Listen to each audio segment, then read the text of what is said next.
Tell you what, Paul. These podcasts are getting smaller and smaller. It's starting to worry me. I mean, I literally heard crickets.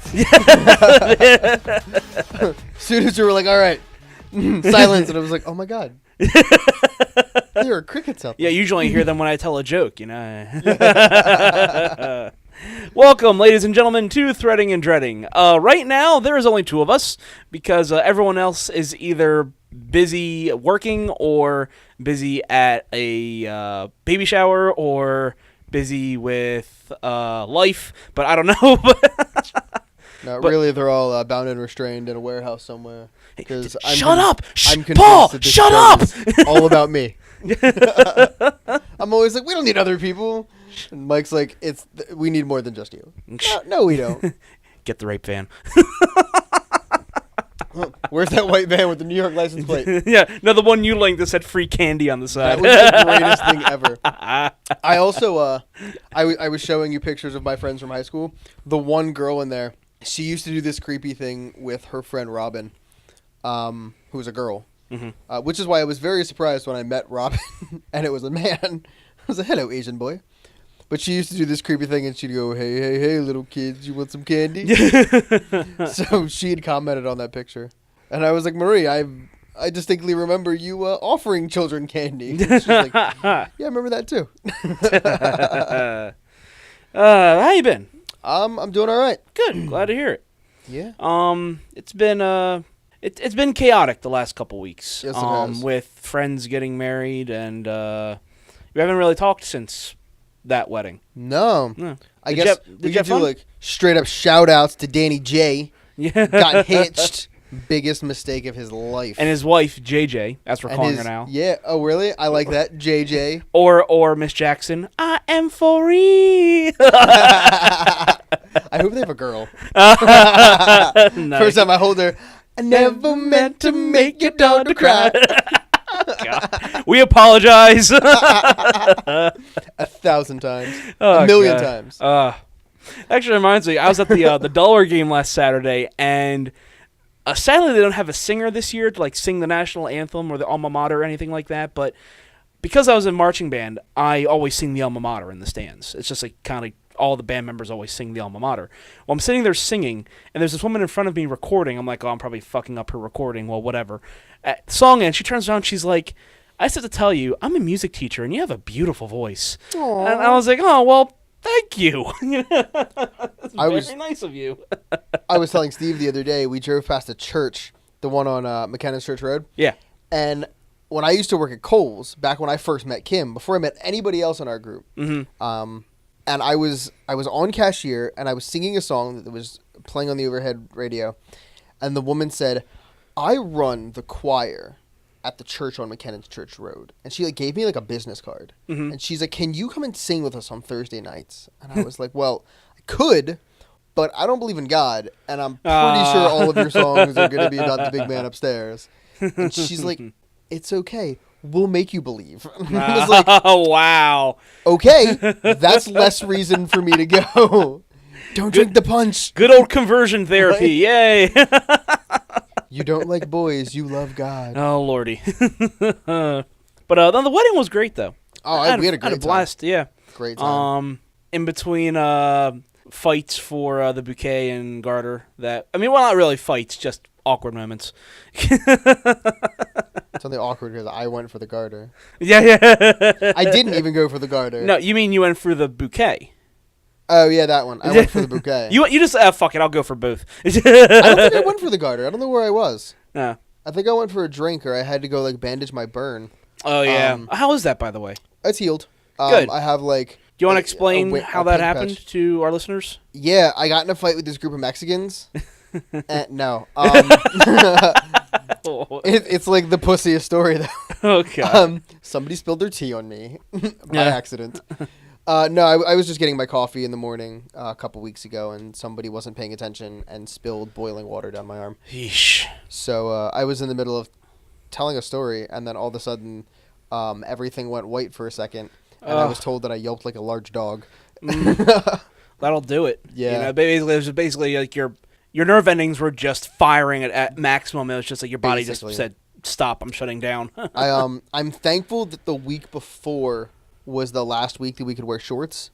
Because it spilled down my pant leg too, and it would had it spilled down my calf, I probably just would have went home or gone to the hospital. Damn.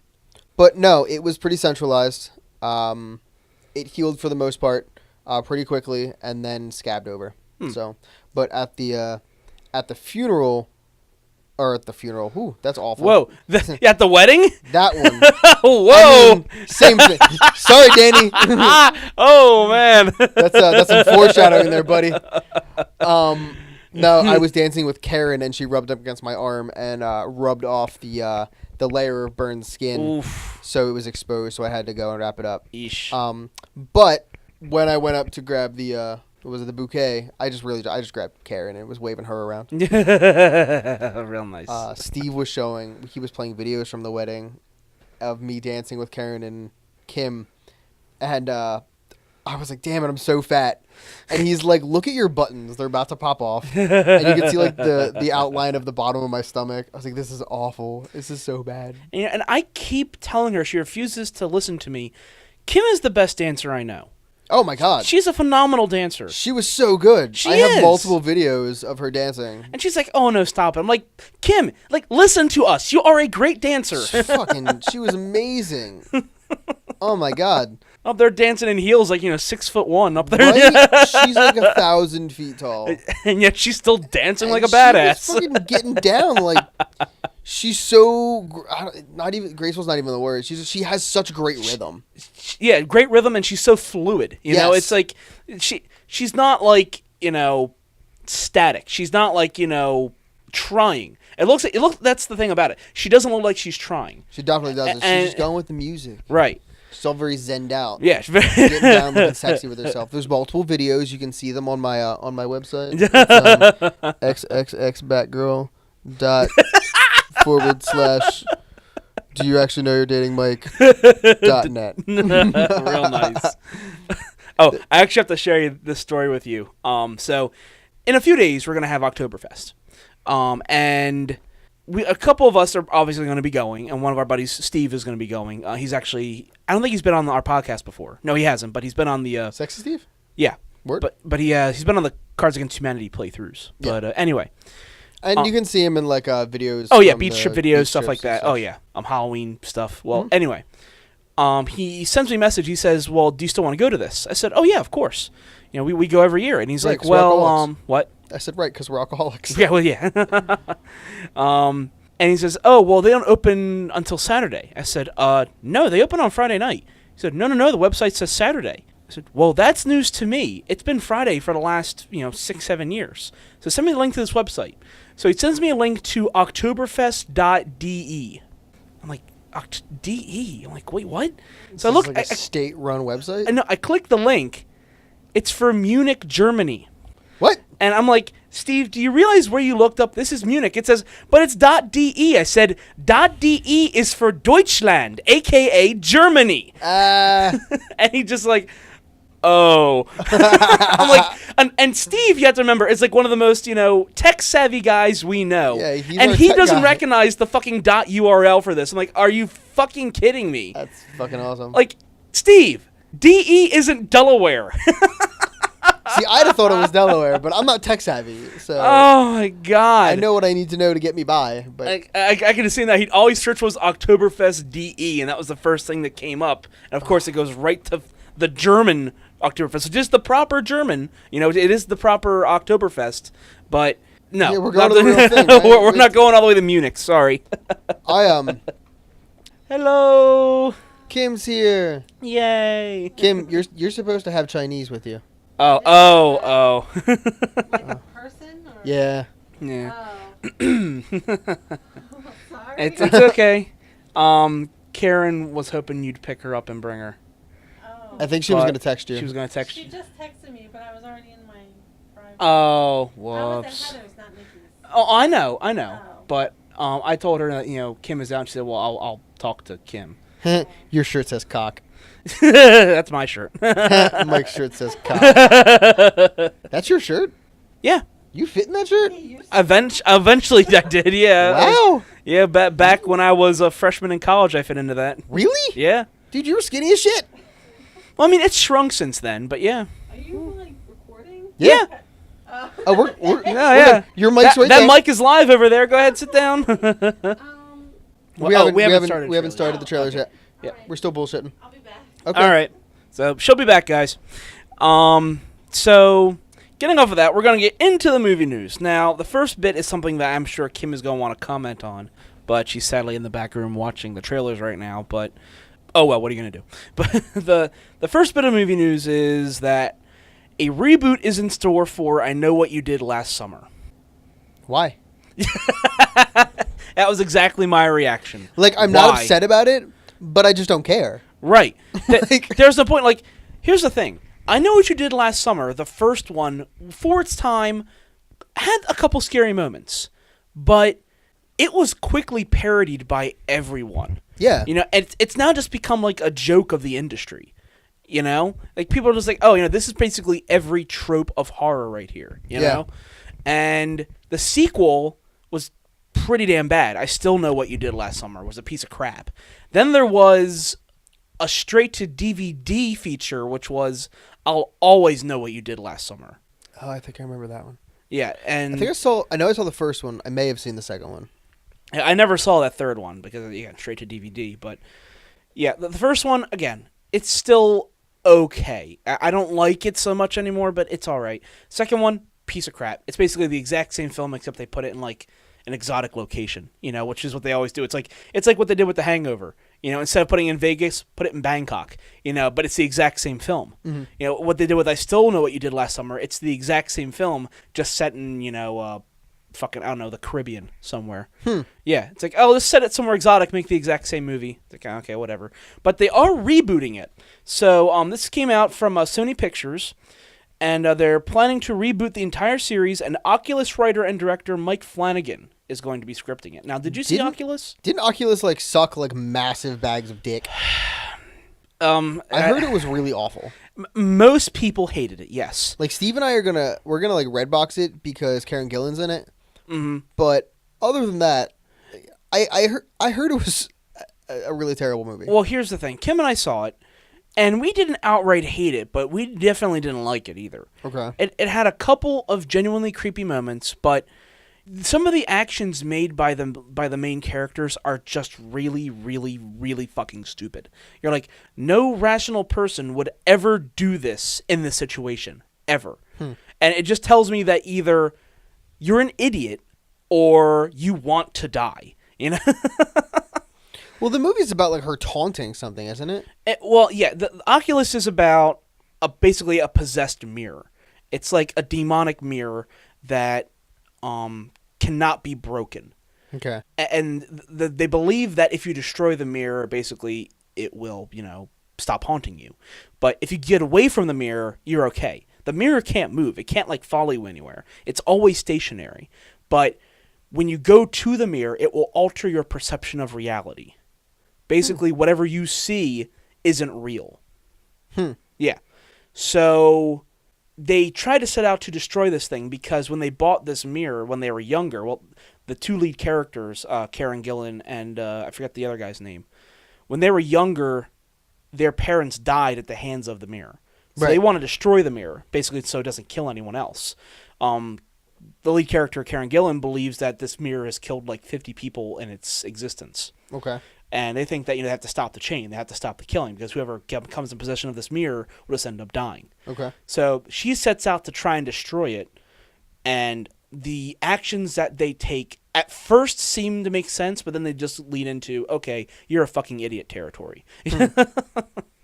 But yeah, if someone had a problem with the movie, I'd be very sympathetic for them. I'm like, yeah, I get what you're saying. I didn't outright hate it, but yeah, it had a couple good moments. And so this guy's directing it, or this guy wrote it? No, this guy was the writer and director of Oculus, and he is going to be writing this reboot. So, I didn't actually know this, but I Know What You Did Last Summer was actually a novel originally. I had no idea that it was a novel, but apparently the novel is quite good.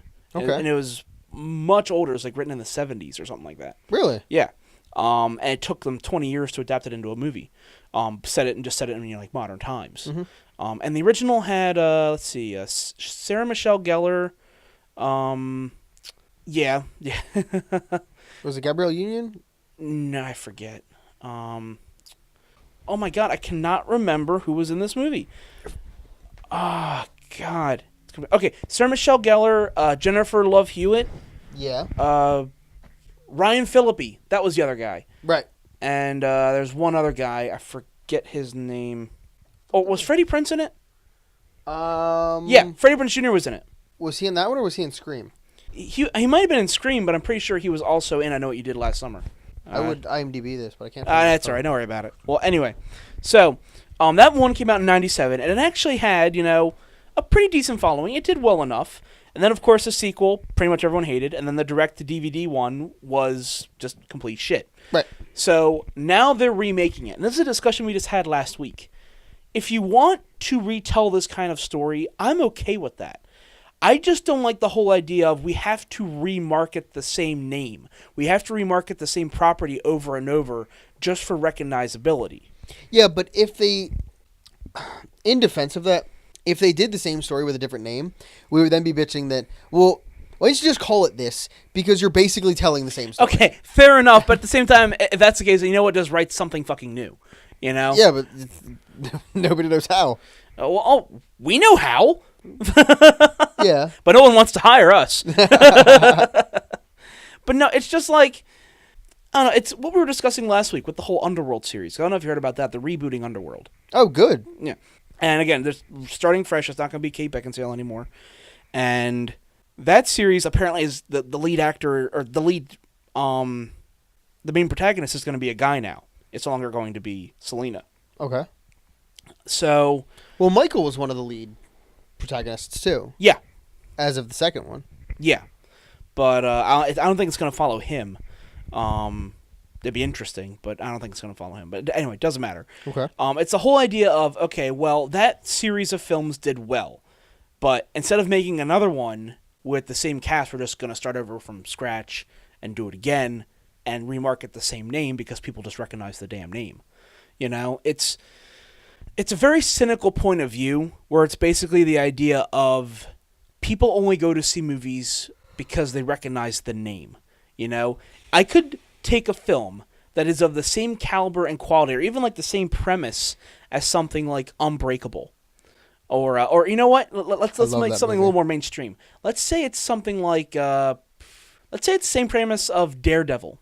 Okay, take something like Daredevil when that movie came out, and you had the exact same premise and story of another guy, and it came out, and it was actually like 10 times better than Daredevil. Okay, but yet you market the name Daredevil. And even though the movie is possibly crap, the movie makes 50 times more just because of the name and recognizability. It has nothing to do with the caliber of the film. It has everything to do with the name you recognize walking in. Yeah. That's what basically this is. It's the idea of, oh, people know the name, I Know What You Did Last Summer. So it doesn't matter what it's about, people are just going to go to it because they recognize the damn name. Yeah. I can see that. I mean, like I said, if they were to write the same story and give it a different name, we would be giving it shit for that. But it is... Long story short, everything is shit. it is far past the point where Hollywood really needs to start coming up with some new stuff. Right. And I'm all about, the comic book movies, the superhero movies, and obviously, in particular, the Marvel Cinematic Universe. But, I mean, these are stories that are already there. Right. That people are rewriting and retelling and all that good stuff. So it really is coming to a point where Hollywood needs to start coming up with some more unique ideas, something new. And I know it's not easy at this point. I mean, we've had movies for, 150 years now? Yeah. So, all right, most stories have been told, but there's got to be something new. Right.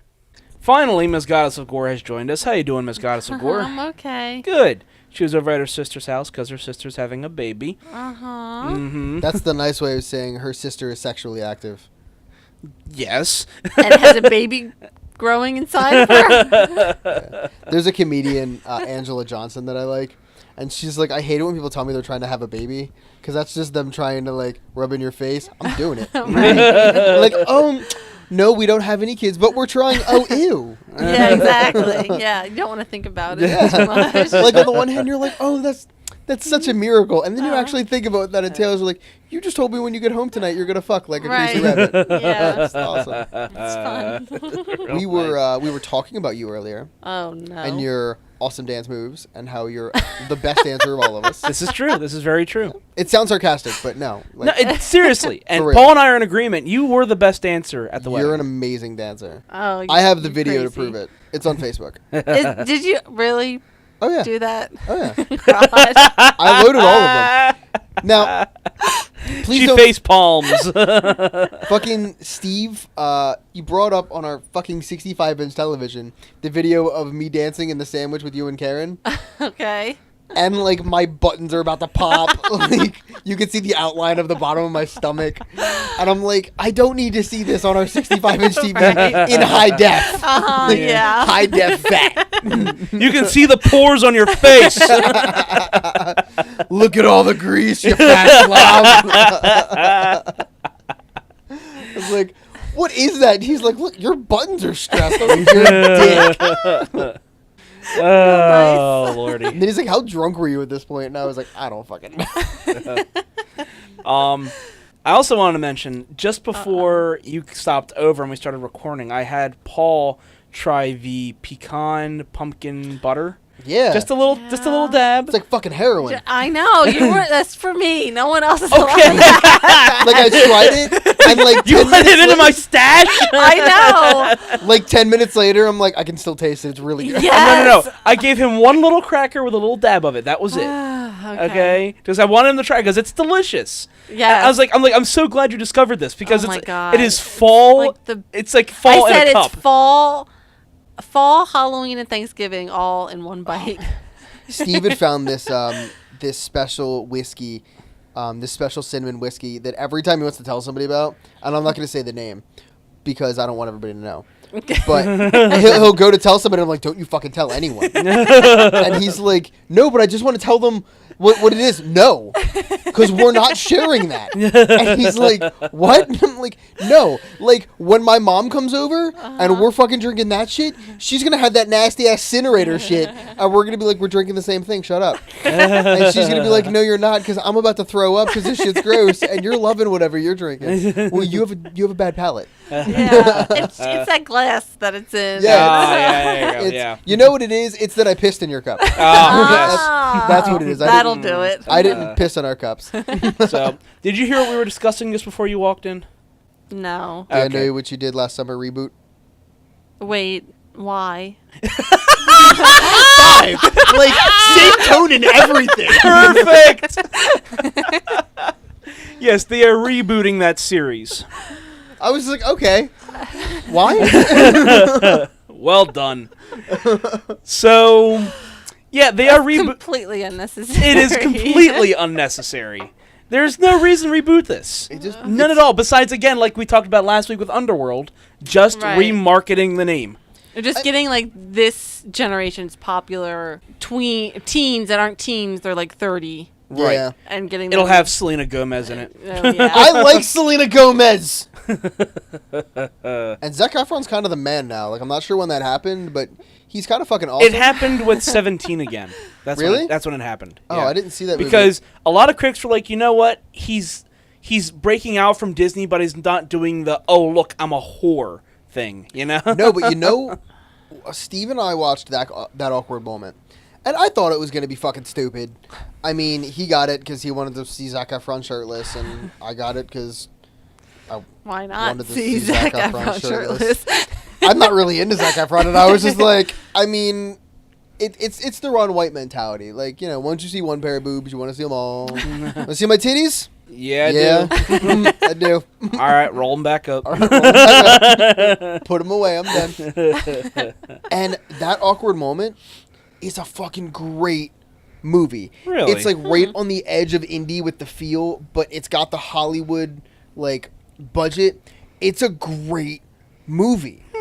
Like, it ended, and Steve was like, I didn't think that I was even going to pay attention to that movie. I was like, neither did I. And he's like, there was really smart comedy in it. It was really entertaining. The cast was very, very impressive. Surprisingly so. I would actually be let down by him if he were to be one of the people to pick up this movie. Right. Oh, okay, I'd be fair like, enough. why are you fucking stepping backwards? You're like, you're about a third of the way towards your goal of being Justin Timberlake. You know, I was just about to say that. He's the next one to take over that mantle Yeah, of the guy like- of like, fuck you, stop being so talented. Yes. Yeah. Like he needs what he needs to do. He needs to be like a backup singer in 30 Seconds to Mars or something with fucking Jared Leto. Nice. And then he needs to go off and do like some Broadway show where we see that he can like really fucking dance to some like mature shit and not Well, you know, he dances in High School Musical. no, some mature shit. and Yeah. sings. Focus on the point at hand. And then we're gonna be like, oh my god, he really is an adult. Just don't do Equus. So, long story short, as far as that reboot, yeah, we're all in unison. Why? Right. Wait, was that the point? Oh, sorry. I was Yeah, no. Zac Efron's the man. You actually did bring it back to that, and then you kept going. I did. You're right. I circled around to my point. I made my point. I'm proud that I was focused enough to make my point, even though I immediately lost it again. So, our last bit of movie news is that Frozen is getting its own ride in Epcot. Okay. So, It's going to be Wait, really and- fucking cold. Oh, wait, you told me about this. Yes, In it the had been- Norway part or it had been something. proposed, but it's finally been greenlit. Disney Oh, okay. officially announced it last week. Because I was going to say, why Epcot? And then I remembered you were talking about Right. being in the country. Now, have you ever been to Epcot? In Epcot, in the World Showcase, there is Norway, and in Norway, there's a water ride called the Maelstrom, which is a pretty simple little family water ride. It's nowhere near, like the intensity of like Splash Mountain or something, but Oh, my God, no. no. But It's not even the same intensity as Pirates of the Caribbean. no, right? it's a very, very short and simple ride. And the only quirk behind it is that it goes backwards for a little bit. That's it. It was unique for its time, but at the same time, that's the only thing it does. It goes backwards for a in little like bit. the 40s? No, Epcot was built in like the 80s. Shut up, Mike. I don't even think Disney World was No, built in the probably 40s. not. It's like think it for was its the time though. I'm 70s just or thinking like something. we've had that forever. Like why is I that- know. Yeah. It's great for its time. We went backwards. Yay! Woohoo! So, the ride itself is just kind of dull. It sadly has real no purpose over there, but except for being the whole thing of it's the only ride in the World Showcase. That's all that's in that area. Every other ride is in like the futuristic part of Epcot. Well, they decided, you know what? If this isn't that popular of a ride, let's turn it into something else. Well, what are we going to turn it into? Hey, Frozen took place in Scandinavia. Norway is in Scandinavia. You know what? Fucking Frozen ride. I'm thinking I want a water ride that's like a roller coaster that fucking sprays you and at one point flips you upside down and you have to like go through one of those like sprinkler systems that's like the wall of water and you have to splash through. I think that would be cool. I totally listened to everything you just said, but I was also thinking of that. I was like, I want to be ahead of the times. I'm ahead of all of you. And then you'll go through it backwards. Ah! There's So- the trick. There's the twist. Dun dun. So, here's the announcement from Tom Staggs, who is the chairman of Walt Disney Parks and Resorts. He said, "We've made Frozen a part of the guest experience in a number of ways, and our guests have loved them and asked for more. So I'm pleased to say that we're starting construction at Walt Disney World Resort for a brand new Frozen attraction at the Norway Pavilion in Epcot. The new attraction, which will replace Maelstrom, will take guests through Arendelle and immerse them in many ways of their favorite moments and music from the film. The pavilion will also include a royal greeting location where Anna and Elsa will meet our guests. We think these Frozen elements will greatly complement the Norway Pavilion, which showcases the country and region that inspired the film." So, Is it still going to be a water ride? I'm assuming it will still be a water ride. Yeah. It's going to be an ice ride. Awesome. Ah. Even- They're like, we better. really want to incorporate this, so we're going to make it Now, at the end, really it'll fucking turn cold. into like a bobsled. Yeah. In the snow. The last part of it, they're going to drop the temperature to like 28 to just at freezing, and you're like, "Fuck! I'm covered in water. Why did you do this?" Real nice. Then they're gonna serve you hot It's cocoa. so that when you get off the ride, you look like Anna at the end of Frozen. Right. You know, you just make the big icicle. Yeah. Great ride. Everybody who's ever done this ride has gotten pneumonia. It doesn't So- kill everybody. One other little announcement that came out of this, Tom Stagg said, in addition to the ongoing character appearances, Queen Elsa will use her powers to transform Cinderella Castle into an ice palace every night starting in early November for Mickey's Very Merry Christmas Party. Wow. So basically... So that means that we're going to go down there. Yeah. For basi- this. yeah. So every year they have, of course, like a big thing for Halloween and a big thing for Christmas, but they are now going to be decking out Cinderella's castle like a big Frozen palace, and That's it'll look cool. and it'll look like, you know, kind of like the castle from Frozen. But only, like, she's going to do it. Like, so every Yeah. night they're going to Yeah. do something to Yeah. make it look like it's Frozen. Yes. And then they're going to have to undo it the Right. next day. Yeah. That's neat. Sounds So, fantastic. yeah, that sounds really cool. So, a couple of things about this. The first thing is, first off, this sounds really cool. I would love to see this Frozen ride, whatever they do with it. And even if it's a simple little water ride, you know, like Pirates of the Caribbean, or it doesn't have Right. to be big and exciting. You know, it doesn't have to have a big drop. Right. It could Just go backwards. or just go backwards. Yeah. But it'd be fun, you know. And I think it'll surely be popular. And Norway is going to get a lot of Yeah. traffic now. I was going to say, we already had to wait like 50 minutes to go through Maelstrom. Right. And this will be like a 3-hour wait Yeah. to go through this. The last It's like time we the were only there, ride there. like Maelstrom, again, I told them getting on, Maelstrom is not that good of a ride, but there's Yeah. nothing else to do. So, like, you know what? We'll just wait in line for Maelstrom. We get in there and it's like a minute ride, and we hop off. We're like, that was it. I told you, bitches. But like the line, you would think that it was like something really good and popular because it was like at least like a 50-minute wait Right. in the line. Right. I was like, this is ridiculous. My friend Ian says that when you go to restaurants, and I'm going to circle this back around, I promise, that when you go to restaurants and you ask the waiter, like, oh, well, what's good? Is this good? They'll say, a lot of people order that. That means this is shit, but people order it. That's Right. what that ride is. A lot of Yes. people do this. Is it a good ride? It's a popular item. That means no, but people are dumb enough to buy it. Okay. Yeah. We got to look for that from now on. A lot of people order this. Okay, I'm not getting that. Whenever Steve and I go somewhere new, he'll ask what they like, and then I'll ask what they hate. And if they can't answer my question, I get really uncomfortable. Really? He'll be like, what's your favorite thing on the menu? And they'll answer, oh, what were you looking at? No, that wasn't the question. What's your favorite thing on the menu? So they'll tell us. And then they'll look, so what do you guys want to order? No. Part 2. What's your least favorite thing? And if sometimes they'll try to like pussyfoot their way out, and they're like, well, I'm allergic to this, so I would never eat that. I didn't ask about your allergies. What Right. that you're capable of eating do you refuse to eat? Right. But again, at the same time, they look at it from their mindset, which is they have to sell everything. You Right. know? But that's my point.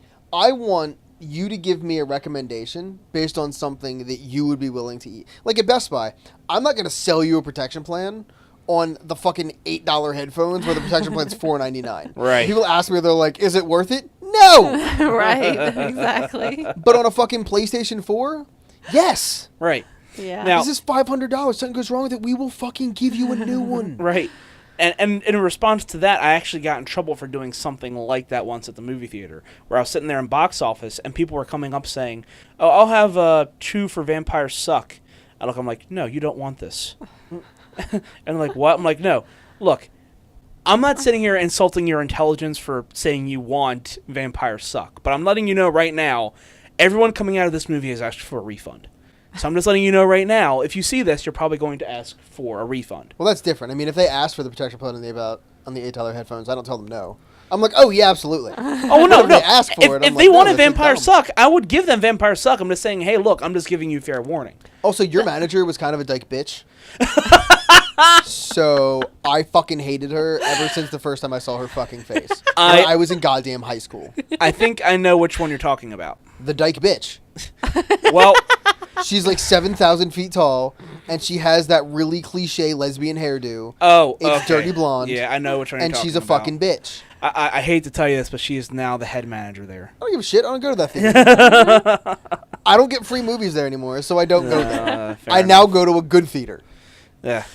Man, any movie theater I've ever had friends work at, like I don't know this. I know a guy who sometimes works at the Painters Crossing movie theater, and we're not friends. We're not super close like you and I are. Yeah. And I was like, yo, I want to see Transformers, whatever, 3, I think, in 3D. And he was like, all right, cool, come at this time. I was like, oh, are you working? And he's like, no, but I'll let the guy who's taking tickets know. And, like, I got there and I texted him, and he's like, just go tell him John said you're good. And I'm like, Wow. I walked up to the guy, and he was like, oh, are you John's friend? He said there were 2 of you. Are you John's friend? You look lost. And I was like, yes, I'm John's friend. Is this actually a thing? And he's like, yeah, let's go. I think he made me confirm John's last name because he like offered that information. Are you John's friend? Anybody who's like, hey, I'm a ticket dude. Are you John's friend? I sure am. I can be John's friend. John's a great friend of mine. Exactly. Nice. So we digress back onto Frozen. I'm excited. way back. But yeah, I was going to say, first off, yeah, I would love to ride this ride. That sounded so gay. I would love to ride this ride. Queer. Sorry. But I'm excited because it's the first real ride they're going to have in that World Showcase now. Almost everything is in the futuristic part. Yeah, but watch, it's going to be the same fucking ride, just called Frozen. Yeah, they'll just redeck it with characters. Yeah. You know? Yeah. That's probably change the scenery. And right. stuff. Yeah. You know, we'll get on there. It's like it's the same minute ride. But It's anyway. going to have Olaf at the end going, enjoy. I hope you enjoyed. You're going to be like, that was fucking awful. But here's something that's been coming up recently. Of course, with any popular film, once anything gets too popular, there's just automatically going to be the backlash to it. Like the people who are just saying, oh, because it's so popular, I have to hate it because if someone likes something so much, if The everyone... hipsters? Yeah, the hipsters. Hipster it's reaction. like, oh, if everyone likes something, then I have to hate it because I have to be against the norm, you know? And I'm not saying there are people who aren't making legitimate arguments against Frozen. There are, but... even the legitimate arguments, people are saying, you know what, this is still a decent film. This is still a good film. It's a really good film. Yeah. Yeah. And but anyone who's like just automatically hating it for just bullshit reasons are coming out and saying, oh, Disney's just riding this Frozen wave way too much. I'm like, shut the fuck up. Yeah, ride that wave. Like, it's popular They do and this it's with fun. everything, so I don't understand what the problem is. Right. And at least they're doing it with something that actually has some credibility. Right. Yeah. It was a great story. Right. Yeah, exactly. I mean, like, they had the same thing like Lion King. Right. They made like a musical out of it. Right. And, Even for less popular like films. Yeah. Yeah. Like, I mean, when Princess and the Frog came out, they had a huge, big ceremony introducing Tiana as one of the new Disney princesses. And they had this whole, like, big week dedicated to her or something, you know? And I was like, that wasn't even that popular of a film. And Yeah, I she didn't got see that, it. you know? But no, not many people saw it, so don't worry. I didn't even say it. Like, I was so not interested in that movie. Well, you know what? I liked it just because it was a return to the traditional 2D animation, which I still think 2D animation is absolutely beautiful. Oh, yeah. That's not to knock 3D animation. We're doing great stuff, and it's advancing in leaps and bounds. But 2D animation, there's still something classic about it, and they're still making beautiful stuff with it. I love it. Mm-hmm. And there are some very, very beautiful moments in Princess and the Frog. And not only that, but really good villain. I would say probably like one of the top 5 Disney villains of all time. I said that Brother Voodoo guy, right? Yeah, The Shadow Man, who's voiced by Keith David, or David Keith. I forget. It's 2 first names, so I forget which one it is. But it's That's so cool they named him twice. Yeah, it's he was an actor in The Thing, the original The Thing, and he does a lot of voice acting. He was the Arbiter in Halo. He was in a couple of the Modern Warfare games. If you heard his voice, you'd recognize his voice. Yeah, as soon as you heard it, Yeah. you would be like, oh, that guy. Yeah. And he is fantastic as a Shadow Man. He has this song called A Transformation Station, which is probably one of the best villain songs you'll ever hear Disney do. It's just, it reminds me of a lot of Poor Unfortunate Souls. Okay. It's just like, wow, that's a really good villain song, you know? I think my favorite villain song is Scar's song, Be Prepared. That's a good one. Because that's- only fucking Yeah. Scar can turn hyenas into the fucking Third Reich. And like into a choir. Yeah. The Third Reich But I never thought of the third. And as soon as you said it, I saw the shadows marching, and I was like, "Oh my God, you're Yeah, right." yeah. Why did I never see that before? Yeah, I was there like even as My a kid, inner German was trying to defend me. I watched it as a kid, and I was like, "Wow, that's kind of cool." And then I watched it again when I was like a teenager. I'm like, "Oh my God!" I used to watch it. We used to play that movie to test TVs when I worked at Christiana, and a manager would be like, "What are you guys doing? Why is this playing?" Oh, well, they said that if you played The Lion King 12 times straight, that it stopped working, and so we have to test it. Yeah, of course. We're only on 3. This TV's gonna be up here for a couple days. Yeah, we're watching it to see all the subliminal messages that Disney throws in there. I love The Lion King. So, if there's no more movie news, if you guys have anything to bring up, anything? I'm super excited for Avengers 2, and there's a lot of stuff coming out. Like they released the synopsis yesterday, Right. and I'm avoiding it like the fucking plague. Now, I had mentioned this to you, and even if you had read it, you'd be like, okay, yeah, that's nothing that any Marvel fan would automatically know. Right. It's pretty common information. I mean, And when he But- said you, he was pointing at me. not Sorry, yeah, Paul. yeah. Sorry, I was talking to Kim. I apologize. I mean, I've talked to people about like theorized synopsi. Mm-hmm. And I mean, I have a couple theories, but I don't want to read the actual synopsis. Like I don't. Right. My this is gonna sound like a really strange sentence, so please bear with me. One of my biggest regrets in life is that I read the synopsis to The Attack of the Clones, Okay.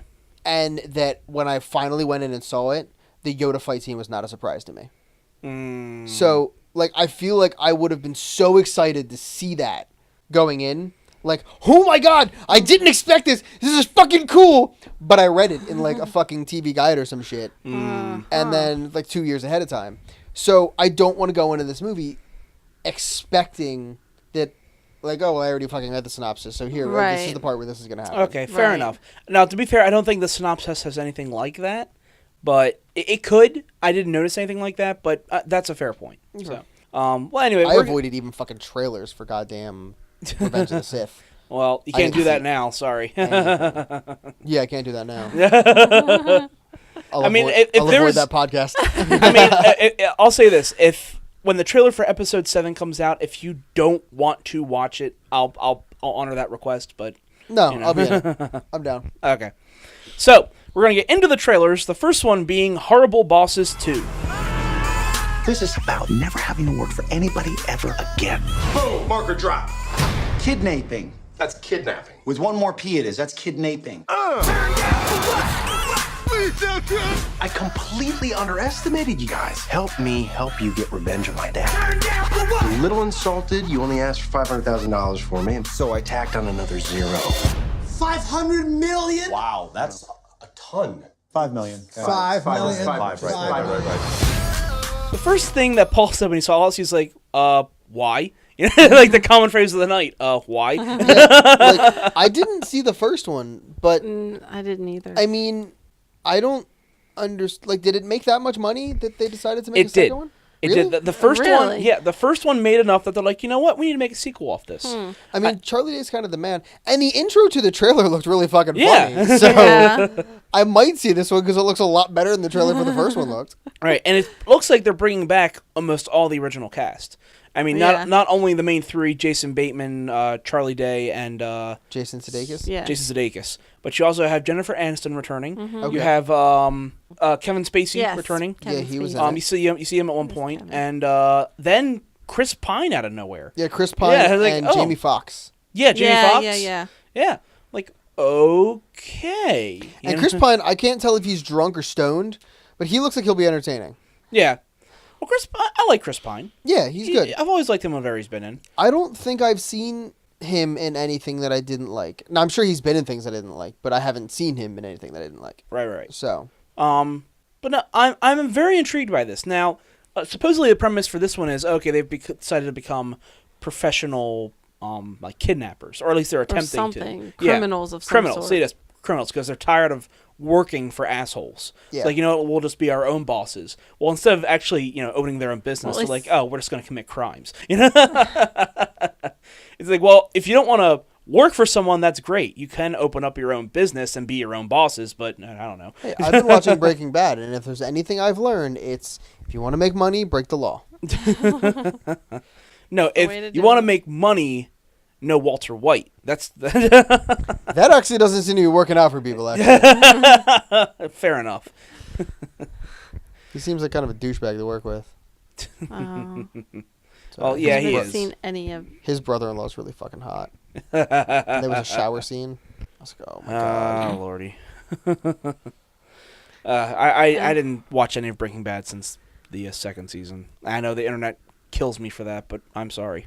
I just started. I'm halfway through the third. Okay. The first season I kind of had to like wrestle through, and the second season I kind of binge watched actually, and the third season I'm really into so far. Like they've had a couple. I get really empathetic with shows and really uncomfortable when like no escape situations happen. I'm just like, oh my god. I get like really, really uncomfortable. Like the dinner scene, the best example I had. Yeah. The dinner scene in the birdcage makes me so anxious. Yes. I'm just like, somebody's gonna find out. Yes. Somebody's gonna find out. And there have been a couple points during this season where I'm like, I have to like fight to stay in the episode because I'm so like anxious and uncomfortable. Because I'm like, something bad is going to happen. Something bad is going. And then they get out of it. And I'm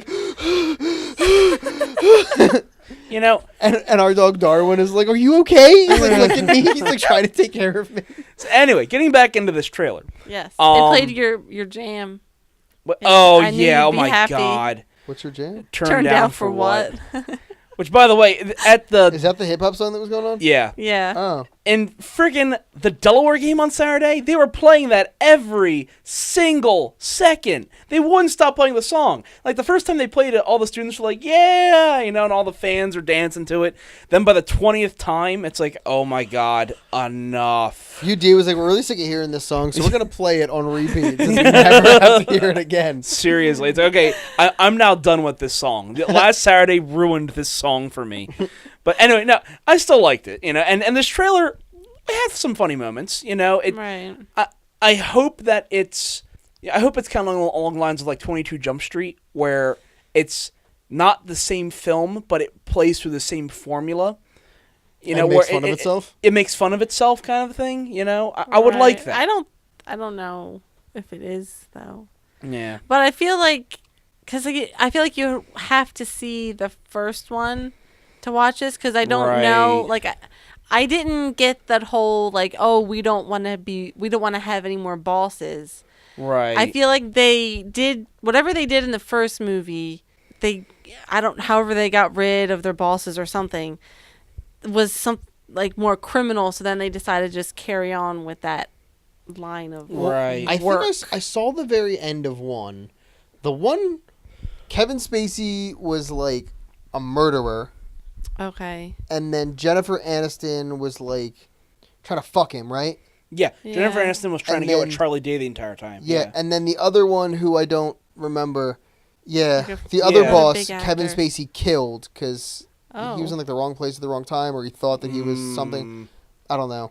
And then Kevin Day ended up like extorting Charlie Day? Charlie Day. What did I say? Kevin Day. I don't know who that. Kevin. Yeah. You combined Kevin Spacey and I'm- Charlie Day. I'm zoned out trying to think of the story. That would be an interesting actor. A fusion of Kevin Spacey and Charlie Day. That's not interesting. That's Well, awful. I Charlie agree, Day like awful. extorted Jennifer Aniston when she like, because I think she's a dentist or something. She like put somebody Yeah. under and started like going at him, Uh-huh. and he like took pictures or some shit. And he Oh, was okay. like, "Never touch me again." Okay. But I only saw like the last 10 minutes of that movie. Right. Yeah, in this, you see Jennifer Aniston pop up for some strange reason, and she's like, I'm calling the police unless you all fuck me. It's like, what is up with this bitch? It's It's like the holy... greatest boss ever. Honest to God, if my boss was like, "I'm calling the police unless you put it in my butt," what? Where did my pants go? I don't even know. Did I even come here with pants? Shut up! Stop moaning so loud. But it's just the whole line of, I can't be the one in her puss. That makes me the most guilty. Yeah, What the fuck? Jason Sudeikis saying, what was it? I'll take the mouth, you take the butt, you take the puss. You take the face. And he's like, I can't take the puss. That makes you the worst. It's like, wow, like where the fuck is this movie going? Holy shit. And does Jennifer Aniston just have no shame anymore? She's like, yeah, fuck me. I don't know. I think she does good character acting. You know, and Yeah. Her characters are always really interesting. She Right. always has fun with it. Right, I fair like enough, that she's yeah. not above, like, poking fun at herself, yeah. yeah, and she's done serious roles. Yeah, I think she's a good actress in that she's an actress that have fun with it. right. So, I like Right. that. Fair like, enough. you never see, like, fucking the chick from Elizabeth doing it. Like, coming in and be like, all right, I'm going to call the police unless all of you bang me. I'm like, what the fuck are you talking about? Get out of here. This is the wrong screen test for you, Elizabeth the Golden Age. You're down the hall. Are you talking about, like, what Kate- actress are you talking about? Kate, somebody, I don't know.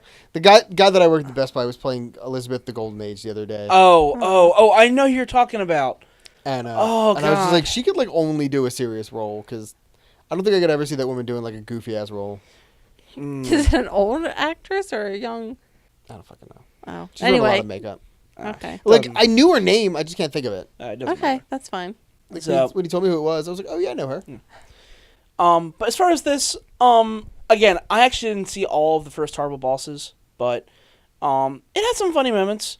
And as far as this goes, yeah, like we had mentioned, I don't know if this necessarily warrants a sequel, though. I mean, again, I know the first one was popular, but do these three guys carry enough weight to make this another successful film? I don't know. Well, that's why they had to get that other guy. Chris Pine? Yeah. Oh. Because he's sexy. Exactly. And Chris Pine is like a son of the guy they're trying to kidnap, or... No, they're trying to extort money from his dad. Oh, extort. I thought they were going to kidnap the dad and the son was in on it or something. No. They were kidnapping the son. Oh. And he was like, oh, you only ask for 5,000. No, 500,000. 500,000, yeah. He's like, add an extra So I added zero. another zero. 500 million? Wow. No, 5 million. Oh. Gosh. So, yeah, apparently he ends up helping them. Fair enough. You know, but and here's my thing. Charlie Day, I really like him.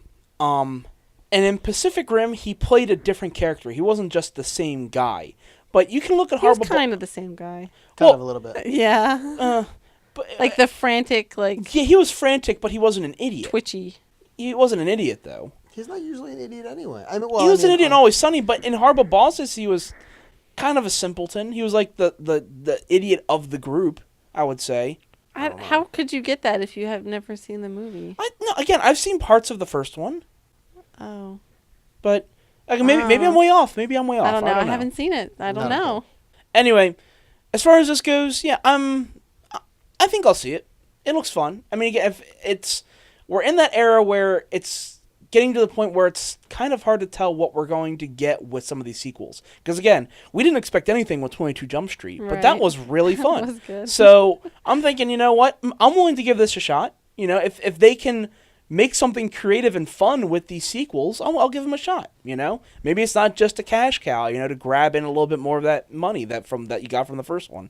So we'll see what happens. I'm kind of indifferent. I didn't see the first one. I probably won't see this one. Yeah. I would have to watch the first one before I would Yeah. watch this one. Okay, well, fair enough.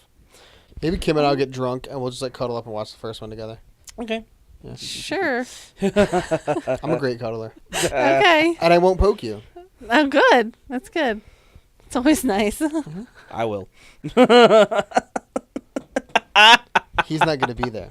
Exactly. So She's going to get home and she's going to be like, it was so great to just cuddle and not have to worry about you poking me through the whole fucking movie. She was like, hey, Kim. When Paul said, hey, Kim, it was like, hey, Kim, do you want some chips? Would you like a drink? Would you like a hot dog? What? No, look, I have hot dogs. So, moving on to the next trailer. So, the next movie we have up is The Imitation Game. What is it that we're really doing? We're going to break an unbreakable Nazi code. Oh. To pull off this genius routine, one actually has to be a genius. Why are you building a machine?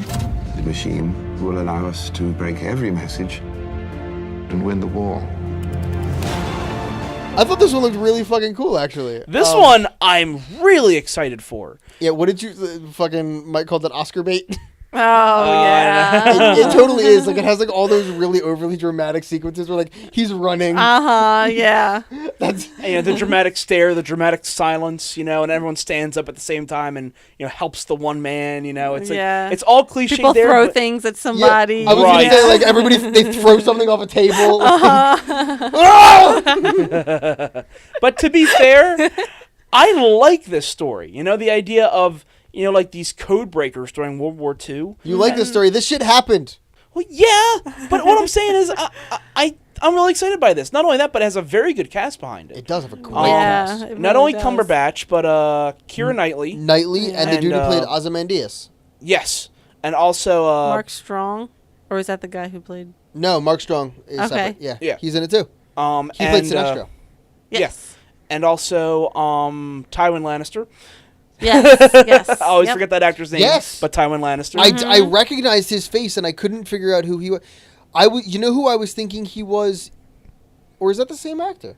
That's not the same actor as the villain from Lost. Fuck that old man. What's her face's dad? No, it's not the same actor. No. No, I know. He's an actor on Lost on Once Upon a Time. Oh, sorry. Okay. I don't know that. I'm sorry. But that's who I was attributing that to. I was like, oh, it's that guy. But it's not. It was Tywin Lannister. Yeah, very good cast behind this, and cast. I've always been intrigued by this kind of it's not necessarily like espionage or espionage. Are you Sean Connery? Yeah. Espionage.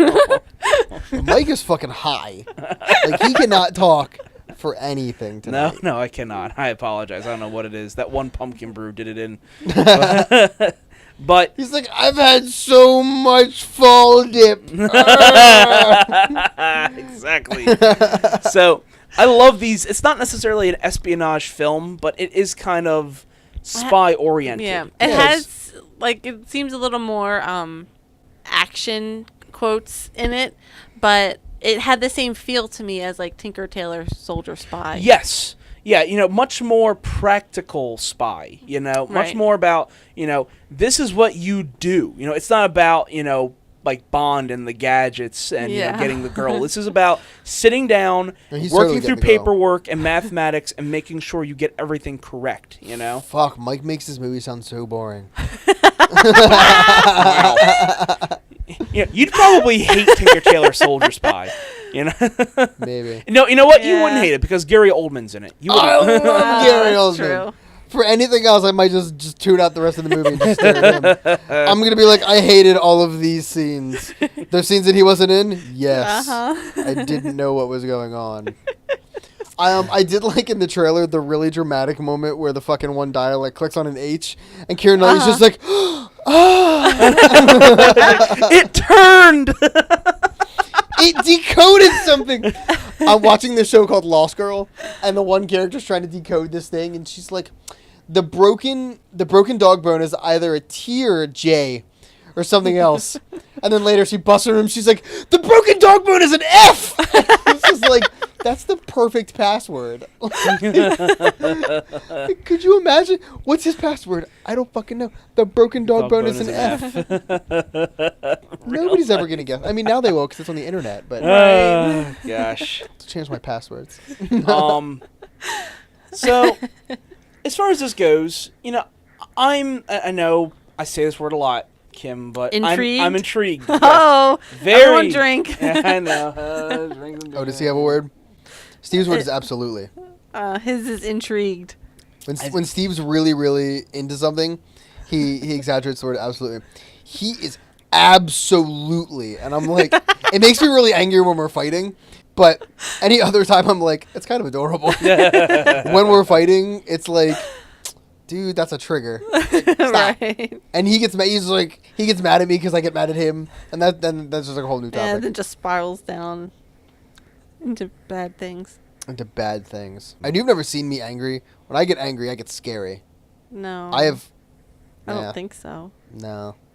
Okay, so the director of this film is actually Morten Dalium. Now, it may Yeah, we'd fucking totally know who that guy is, but He's my favorite director. I know. I had drinks with that guy yesterday. Yeah, like we're gonna know who that He's a is. great dude. But I bring him up because, oh God, we killed Kim. I'm good. I bring him up because he is a British director, but he has only made 3 films up until this point.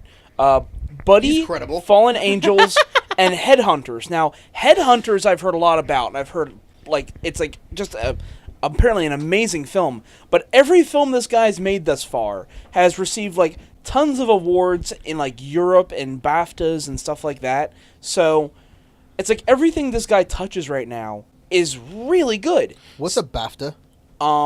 British Actors Film and Theater Association, I think. Oh, okay.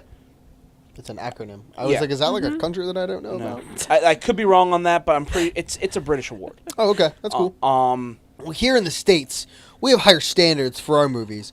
Okay, we make movies like Horrible Bosses and Horrible Bosses 2. Nice. But as far as this goes, yeah, I mean, and just last week we talked about Fury. So. It's these kind of movies that it's almost like they're going towards the Saving Private Ryan stance on how to win an Oscar, where it's, you have to hit that World War II theme, where if you're fighting the Nazis, it's always a good thing, which I'm not saying it'd be a bad thing to fight Nazis. What I'm saying is it's almost like a universal good, Stay with me here, okay? Okay. We're listening. It's if you have anything related to Nazis, people are going to notice what you're making. Because no matter who you put into that role, they could be the biggest asshole on the planet, but they're still a good guy because they're fighting Nazis. Mm-hmm. Okay.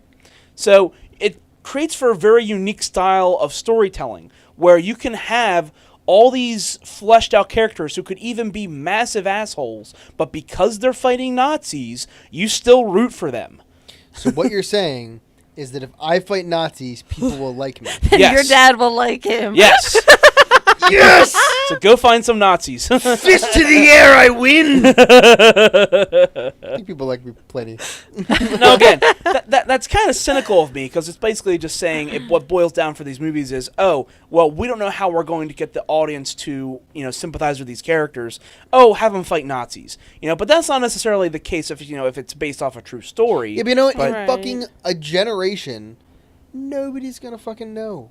Nobody's gonna be able to relate to that because all the fucking people that were fighting Nazis are gonna be gone.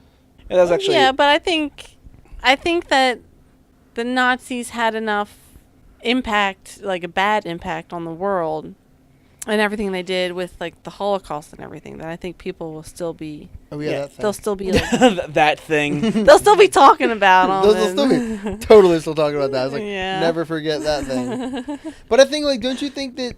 And I don't know. I mean, it's kicking a dead horse, just because of fucking Fox News, if nothing else. But the Taliban, the war on terrorism. I feel like Zero Dark 30. I didn't see it, but fucking that movie got incredible acclaim. Yeah, because it was modern. It had that wartime feel. Right. It had the drama. Right. Isn't that the one that fucking Affleck did? No, that was Argo. Yeah. Oh, okay. And that was the same fucking thing. Well, no, that was in the Argo was in the 70s and 80s. It was during the Iran hostage crisis. It was in the same area, but a different a whole different time frame. Yeah, situation entirely. Whole different conflict. That was actually a fun debate when those films were nominated. They're nominated the same year, and everyone was like, if you change the date, they are kind of the same film, but not in the sense that where one is about hostages and the other one is about trying to find the killer, like Osama bin Laden. Right. But in the sense of how it views America and what they're trying to accomplish as far as espionage and how they're going about it, they strangely correlate to each other. I'm like, that's they do. Yeah. I mean, I didn't see either one of them, but yeah. I understood that from the trailers. Argo, fuck yourself. Argo, fuck yourself. Fuck you, Batfleck. So we're gonna get off of the Imitation Game. I'm excited to see this. Yeah, and the next one up we have, which had Paul going "Aw," was "God Help the Girl." All over this town, hundreds of amps are having name conversations. Thousands of punks, goths, psychobillies, indie kids, rockers, and just general knobheads arguing about what to call themselves. I think you just hate people.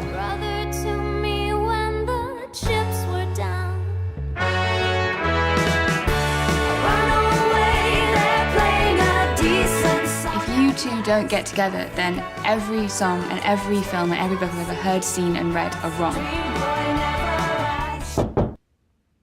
So we're really gonna do this? I know that Mike doesn't like indie films because they're all crazy hipster, but it was so cute. It was so cute. I was also kind of waiting to find out what band it was because I was like, oh my jeez, is this like a story of how a band came together? I kind of think if it was, it would have been ABBA. But it was the British version. Yeah. Wasn't ABBA British? No, they were they're like Swiss they were or Norwegian or something. something. Yeah, They were something. I don't know. Yeah. They weren't U.S. No, this is true. Well, I was interested in seeing what Kim thought of this because Did you think it was super cute like me? because no, I know she has a particular hatred for certain things hipster. Not everything hipster, Right. but certain things hipster. Like for example, she hated Her, which was But that was for different reasons. That's like a completely different story. And I don't hate hipster. I appreciate an indie film if it's good. I appreciate a good story. Yeah, Right. I have nothing against indie films. Oh no! I mean, yeah, I consider myself an indie filmmaker because I have what I have. You work with the budget that you have. Right. You're Because you not have a beanie. Yeah, exactly. A beanie? Yeah, because all the hipsters wear beanies.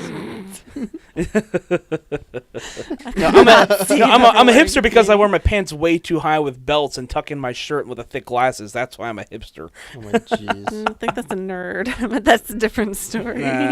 Anyway, so what Kim, did you do I think need of to it? repeat the question? No. No. Anyway, so what did you think of this? My voice cracked. Yeah. She's going through puberty. Yeah, excuse me. Don't mind my voice. Her voice might get like crazy deep throughout the recording. Well, what I really thought of this film was that was the chick from Sucker Punch. Which, by the way, we're sitting there watching it, and Paul's like, "Oh, what's her name?" I'm like, "Oh, Emily Browning." He's like, "No, that's not her name." No, that's not her name. Her name was Baby Doll. Was that it? Yeah, Baby Doll. That's what it was. I was like, Baby Doll. Dollhouse? No. Like, her name is Emily Browning. No, it's Baby Doll. I'm like, And "No." it has Gilly in it. Gilly. Yeah, from From SNL? what? No, from Gilly. Game of Thrones. Gilly. That other girl The fuck is Gilly? is Gilly. The one with Sam. Oh, her. North of the Wall. I didn't even recognize Oh, her. really? Yeah. Wow. Oh shit! I was like, oh, this girl looks so familiar. I was like, oh, it's Gilly. Wow. So she was the blonde-haired girl? Yeah. I didn't even recognize her. OMG. Wow. Mm-hmm. Okay. Mind blown. Yeah, mind blown. Yeah. Head explode. But anyway, I would be okay with watching this movie. I'm gonna see it. So I'm the only one who just looked at it and said, "God, turn off the hipster." Apparently, yes. Because you hate everything that people like. I mean, I like this is like a little like cute story and like quirky. Yeah. I'm okay with that. Quirky is the MO for this. Everything See, is quirky. And to completely ignore Mike for a moment. Like we usually do. What else is Mike different? is a hipster without realizing it. Oh God. Mike is the hipster. Mike is a self-hating hipster. Mike's like, people enjoy this. I'm gonna hate it. But I'm gonna find a justified reason to hate it. And then he's like, this movie's indie. People like indie. I hate this movie.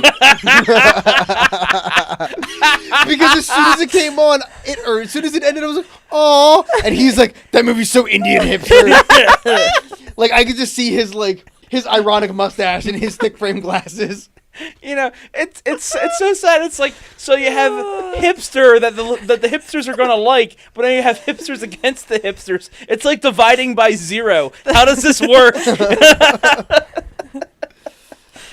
When does it end? It makes me think of the Cyanide and Happiness comic where he says, That's the guy working in the record shop, and the guy goes, "So what's your favorite band?" He goes, "I actually don't listen to music because I feel like if anybody likes even just one band, it's too mainstream for me."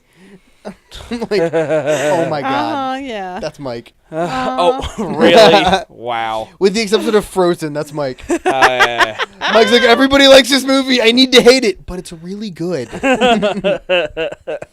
Shh, don't tell anybody. Anyway. Going to Epcot. So, did anyone pick up what this trailer was actually about, or what this movie is actually about? So, I can tell it's about, people forming a band, and it's this one guy who's teaching another girl to be a musician or a guitar, and it's about chick finding herself, bro. It's about friends. Word. It's about unity. It's Guardians of the Galaxy's final scene without the power gem and the talking raccoon.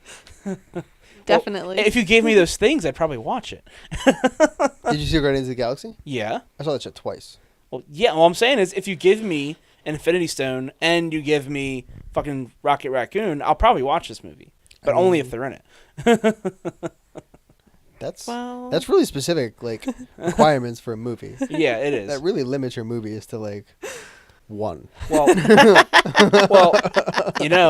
I am Groot. 2 at max, maybe 3. Maybe. Oh, that's movie news. David Bautista was cast in Avengers 2. 3. Oh, 3, yeah. Yeah, I'd heard that, yeah. So they're going to eventually bring Guardians of the Galaxy into this universe. It's already in the universe, but, bring it back towards At Earth. very least, Drax. Yeah. So they could kill everybody else in the second movie. Yeah, they could. True. That's true. Although Marvel has a thing right now for not killing off their characters. You know what I mean by that? Somebody's going to die in the second Avengers. Well, I'm saying they're killing off a lot of people and then bringing them back either in that movie or in a later movie or in another series. They have a penchant for doing that right now. And to be fair, that's the only complaint people are saying when comparing it to DC. It's like right now Marvel is beating everything as far as DC in the cinematic universe. Mm-hmm. But when someone dies in DC, they stay dead. Yeah, but that's because in DC, they already have, the next person lined up to take their fucking place. There are no new characters in DC. It's like, oh my god, Wally died. Grab a sidekick. You're the new Flash. In Marvel, we're like, yeah, we killed off an entire team. Now we're going to bring them back as zombies. And now they're going to fucking kill everyone. And then the Scarlet Witch is like, no more zombies. And now they're all human again. Uh-huh. By the way, I've been in this constant debate with this girl who I'm actually pretty good friends with. But I keep posting slams on her wall that are the Scarlet Witch saying no more mutants because it's one of her favorite characters. And I'm like, it's all her fault. And she just keeps saying, haters gonna hate. The Phoenix fixed everything. Anyway, we've digressed. We digress a lot. So what was that? What do we? God help the girl. I fucking think this looks super adorbs. Super Totes adorbs. Totes adorbs. I don't know. Totes duper adorbs. I'll give it a shot. I know I drug Kim into her, and if she could sit through that, I can sit through this. Dude, I still refuse to see that movie. That movie looked like shit. And Thank you. It was nominated for shit. And I was sitting through the Oscars, and I'm like, are they fucking kidding me? Yeah. You do realize it won Best Original Screenplay. That's awful. Yeah. It was great. It deserved it. I'll give it the fact that it was an original screenplay, but just because it was original didn't make it good. I also didn't see it, so I don't know. But it looked like a ball of shit. Wow. A literal ball of shit. A ball of shit. Like when Joaquin Phoenix or whatever that fucker's name was when they were like, he might be Doctor Strange. I was like, man. No, I was with you on that. I did not want to see Joaquin Phoenix as Doctor Strange. I'm so glad that he probably has turned that down. Yeah. Because he's like, I don't really want to be in a CGI movie. Initially they said it was going to be Jared Leto, and I was like, you know what? That'd be cool. You know who I've decided I want, and they'll never cast him, and he'll never even be considered. I want to see Hugh Laurie as Doctor Strange. I think Dr. House as Doctor Strange. That would be fun. That would be fun. That would be really fun. It would. Because he'd be such a douchebag. He would. And you'd still just be like, he's so awesome. He just and halfway through the movie, he just needs to go, it's not lupus.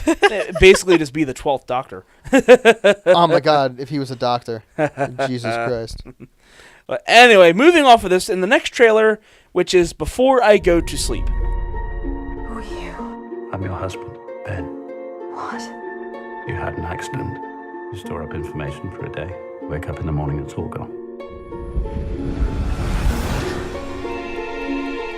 Hello? Christy, it's Dr. Nash. You won't remember me, but we've been doing some work on your memory. And we've been keeping a video diary. I'm not certain that Ben knows. My name is Christine Lucas, and I'm an amnesiac. So, like Paul and I mentioned, yes, this is the Hitchcock version of 50 First Dates. I was thinking Memento.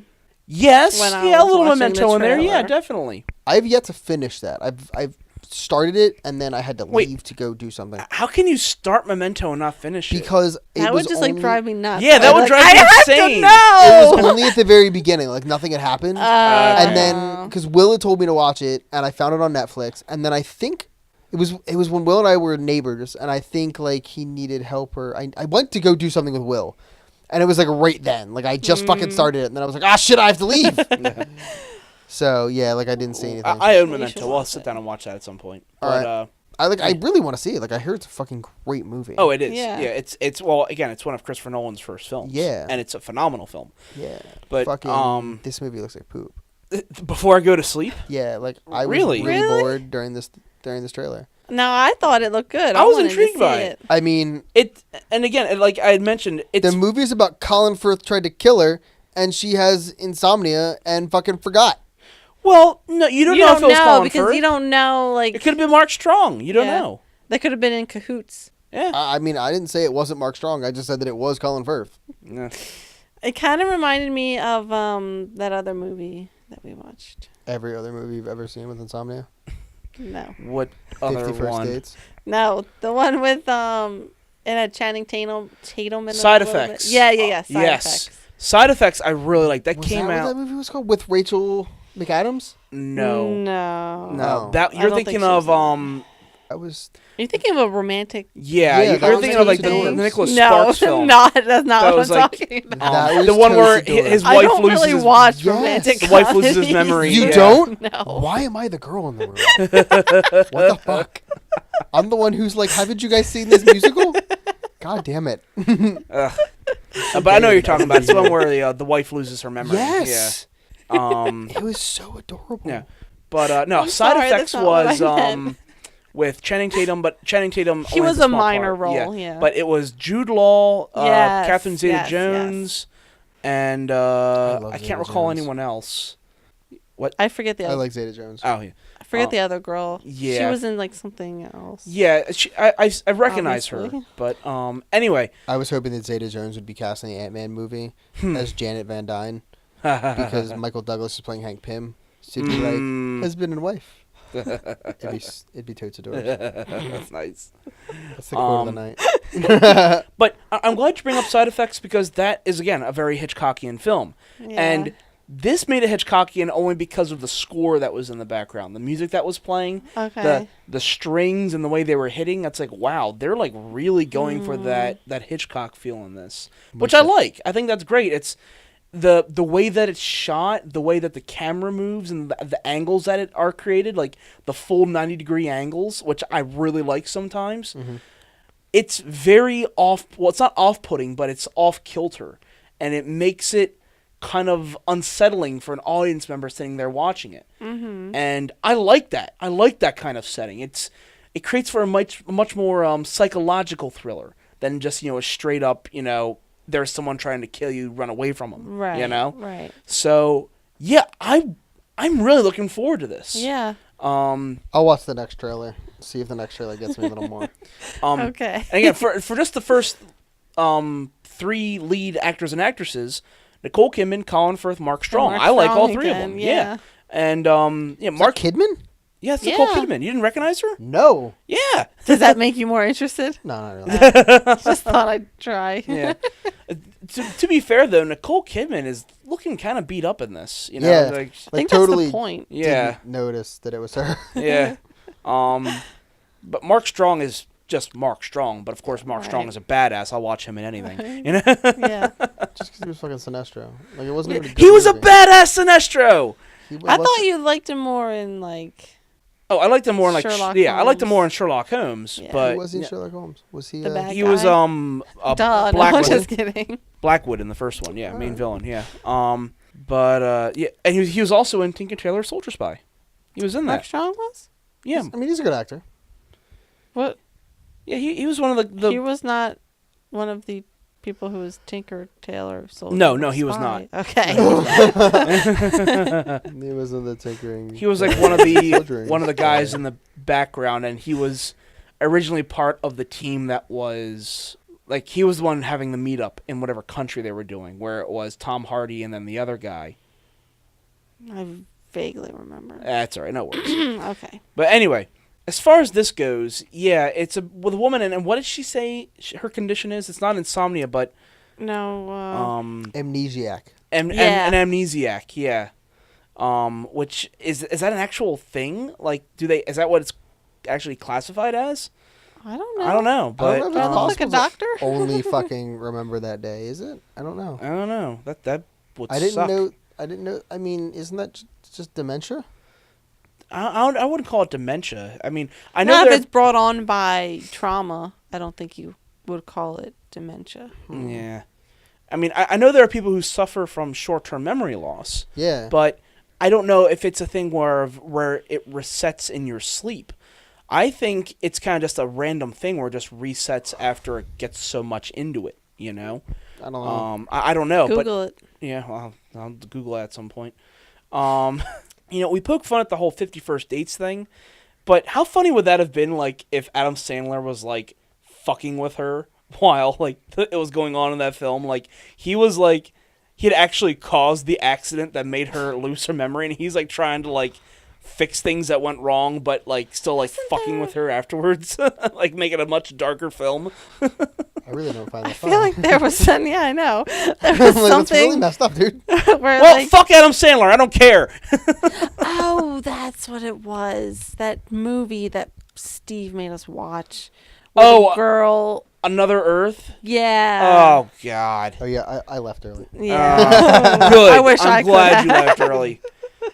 Steve was trying to pump up that film so much. And I think it was this thing where you have someone who says to you, like, oh, you really, really have to watch this movie. It's so good. And they hype it so much that when you watch it, you're like, what's the big deal? I watched like an hour of that movie and I'm like, this is awful.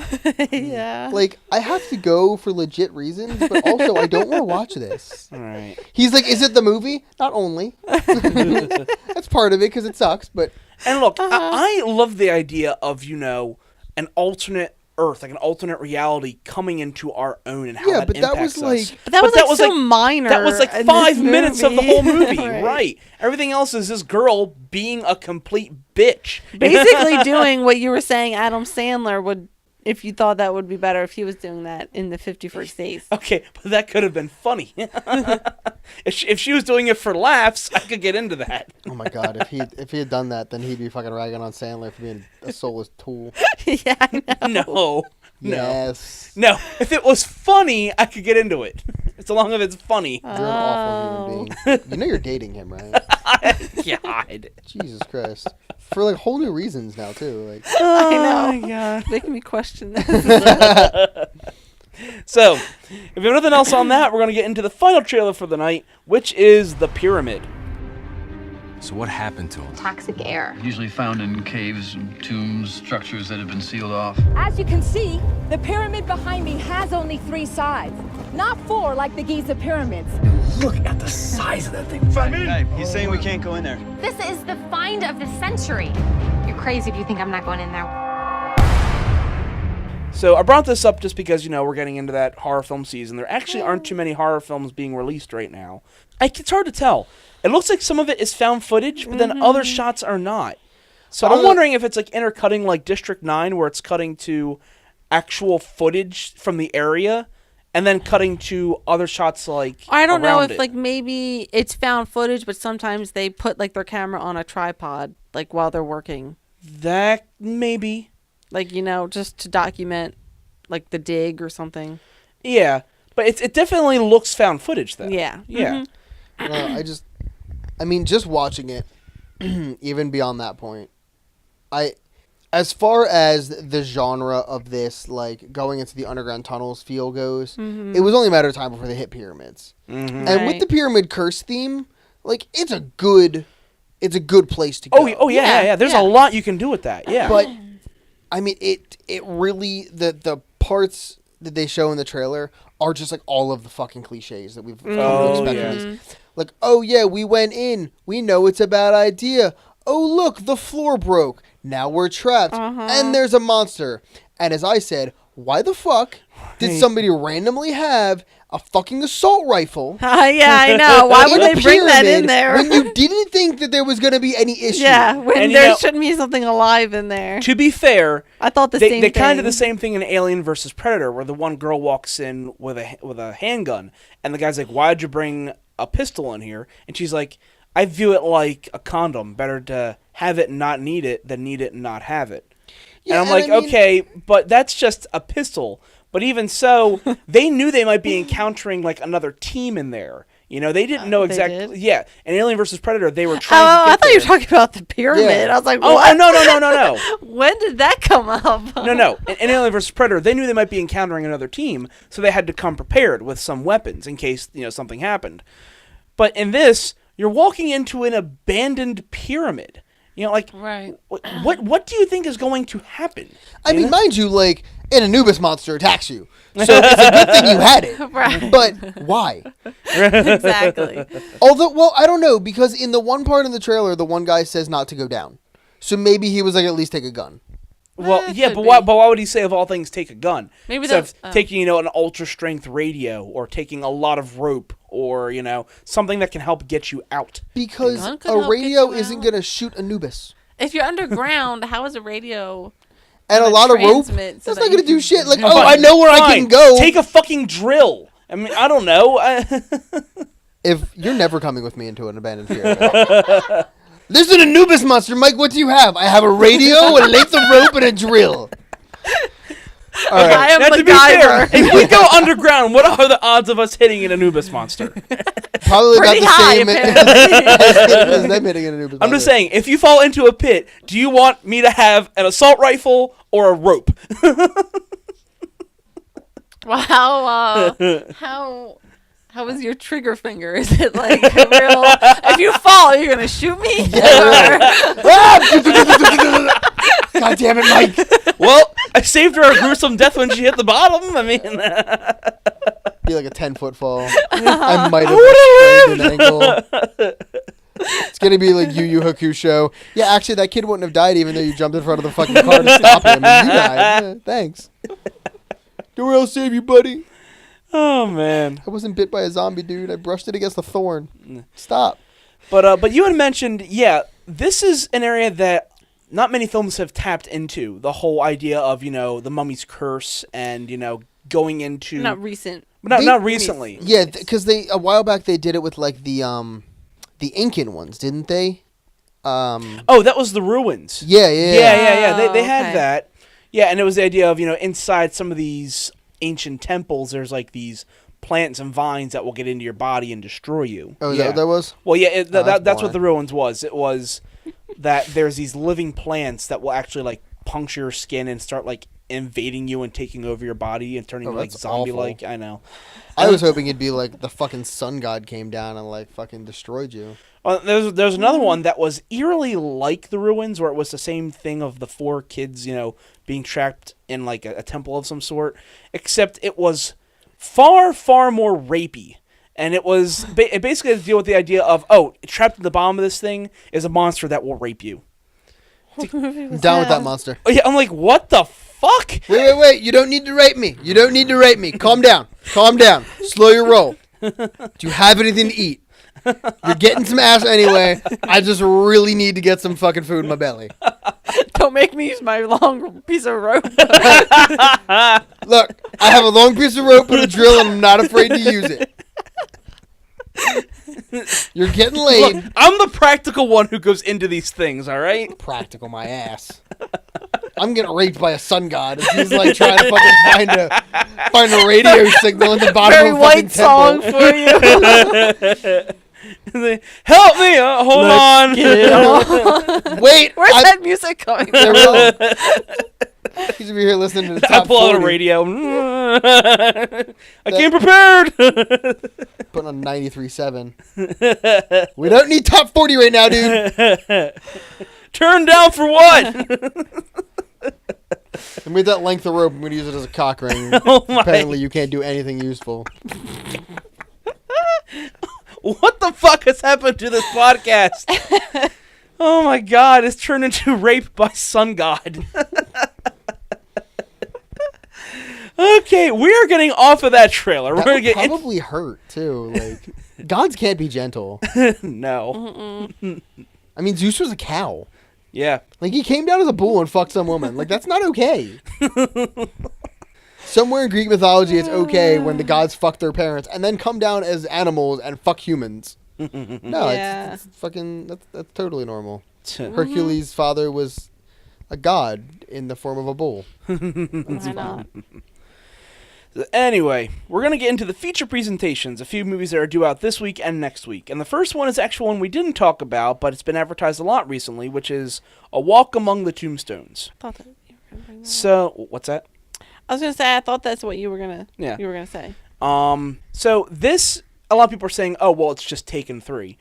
But, Taken 3 is actually coming out, so sorry, that's not Is that what the this Liam is. Neeson movie? Yeah. Yo, like, dead serious, Steve said that fucking last night. He was like, Liam Neeson keeps playing the same role. It's like, somebody was taken, I'm on the case. Except this one, it's not someone who's related to him. He's being hired for a job. Right. And it somehow takes a much darker turn than he's expecting. But it's apparently the whole thing of, he's not afraid of dying. Apparently that's like one of the overbearing themes of the movie is that he's just a guy with nothing to lose, and he's going out and doing these jobs because he's the one guy who just says, if I die, I don't really care. It's like, well, that's a shame because you shouldn't hire someone like that. Yeah. If they die, you're going to have to hire someone else. I'm going to pay you after. Yeah. Just to be safe. I do like the whole line of, he's the one guy says to him, aren't you afraid? He's like, well, maybe I'm not afraid of dying, or maybe it's because there's someone behind you with a rifle. Yeah. That's a pretty good line. Mm-hmm. But yeah, like you said, it really is just Liam Neeson being that character from Taken. You know, it's him just being the cold, calculating, doing what he has to do guy who just gets grizzled and angry at everyone he sees. I mean, he's kind of awesome for it, but it's just kind of like, all right, I saw this, dude. Right. Like, I get it, you're old, you're awesome. Do something else now. Yeah. I mean, I don't know what more he can do. I mean, he reinvented himself once already. Before that, he was doing Love Actually. So... I like Love Actually. No, I'm not saying anything against Love Actually. What I'm saying is that's what he was doing beforehand. Then he had to reinvent himself, and he became this. Now he has to reinvent himself again, because now he's being this cliche from Taken. I mean, he can still be like an action person, but... Just not take a role where the story is just a little bit different. Where someone's not being kidnapped, and you have to save them. He was in The Haunting. Oh, God. Did you have to bring up The Haunting? Now we have to hear him complain about it. Oh, my God. No, we're not... good when I was 13. Well, yeah, go watch it now, and you're going to hate yourself. Never mind. You're going to hate your 13-year-old self. God damn it, Mike. This isn't your bowling score. Calm down. Just an old movie. Sorry. Anyway, moving on from that, the next feature presentation we have up is The Maze Runner. Now, we did talk about this one a few weeks back. Yes. And it's been getting advertised to death recently. So, when we did this trailer, I'm pretty sure I complained about this trailer and said that it sucked balls. Okay. Steve and I saw the trailer when we went to see a movie. I don't remember what movie. Maybe Guardians. Okay. And the fucking trailer looked awesome. Really? Yeah. Like, it showed a lot more interesting things. It ended, Right. Steve was like, that looked really good. And I was like, yeah, it did. He's like, have you guys reviewed that? I was like, yeah, we did. He's like, oh, did you say you wanted to see it? No. I didn't. It was awful. But that was a good trailer. And it's a good example of how certain trailers, just depends on how you make them. Certain trailers are really good. Other ones are complete shit for the same movie, and it makes you all the more excited for it, But I actually said to you the other day, I was like, the more I see about this movie, the more I want to see it. The more it makes me want to see it. Like before, I was probably kind of indifferent, but now I was like, oh, this looks like It looks really kinda cool. interesting. I kind of might see this. I'll kind of probably see this. And I think I was with you at first, where I was kind of like, kind of probably definitely see this. There's a high 102% chance that I'll probably see this. And I think I was with Maybe. you when we first talked about it. I kind of said, it is just the pretty kids who are locked in somewhere and have to find a way out. I think that there could be some ugly kids. You don't know. They die. They went into the maze first. Well, no. How are we doing this? All right, Piggy, you go in first. Oh man. What we had said was that they keep doing the last couple based on hit-selling book stories that they've done have been based around girls, and so that they were aiming at boys again because they did Harry Potter and they did Twilight, and I mean somebody liked that apparently, and now they're doing fucking Hunger Games, which is doing really well and is really good. Surprisingly, I didn't fucking think it was going to be good, and then I finally saw the first one. I was like, that was fucking great.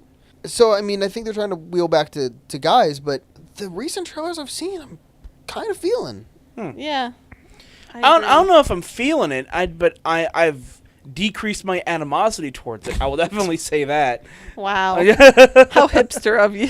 Really? Wow. What? How is that hipster? The closest thing we can get to a compliment is I hate it less. I mean, I don't want to slip my wrist as bad when I see the trailers, but I certainly don't want to live through the trailers. Wow.